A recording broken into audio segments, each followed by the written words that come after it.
அலம் நஜ்அலில் அர்த கிஃபாத்தா, அல்லாஹ் இது கேட்குறான். அலம் நஜ்அல் அர்த கிஃபாத்தா, இந்த பூமியை நான் உங்களை அரவணைக்கிற பூமியாக ஆக்கவில்லையான்னு கேட்குறான் அல்லாஹ்.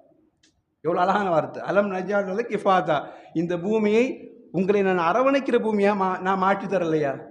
எதில் அரவணைக்கிற பூமி? அல்லாஹ் அக்பர். ஆச்சரியம், கண்ணியமாக நாம் யோசித்து பார்க்கணும். அல்லாஹ் எவ்வளவு அழகான வார்த்தையை சொல்கிறான். இந்த பூமியை உங்கள் நான் அரவணைக்கிற மாதிரி ஆக்கலையா? அஹ்யாஅம் வ அம்வாத்தா, உயிரோடு உள்ளவரையும் அரவணைக்கிறது, மௌத்தா போனவரையும் அரவணைக்குதுங்கிற அல்லாஹ் ரப்பல் ஆலமீன். உயிரோடு உள்ளவனே அரவணைக்குது, மௌத்தா போனவனே அரவணைக்குதுங்கிறான்.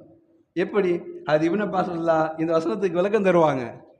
உண்மைதான், நாம் உயிரோடு வாழ்கிற பொழுது சும்மா இல்லையா, இருக்கிறவனுக்கு ஒரு வீடு, இல்லாதவனுக்கு ஒரே வீடு, எங்கே வேணாலும் ஒதுங்கிக்குவோம், எங்கே வேணாலும் தூங்கிக்குவோன்னு சொல்கிற அளவிற்கு அவனை எங்கே ஓட ஓட விரட்டினாலும் பூமியின் ஏதோ ஒரு பகுதியில் அவனை அரவணைப்பதற்கு பூமி இடம் கொடுக்குது.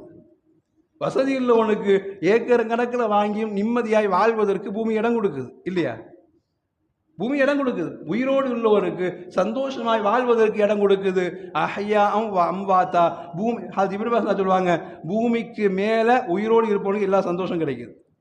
பூமிக்கு மேலே உயிரோடு இருப்பவனுக்கு எல்லா சந்தோஷம் கிடைக்குது. வ அம்வாத்தா, மௌத்தானவனுக்கு பூமிக்கு கீழேயே அதை வீடாக மாற்றி கொடுத்துருது.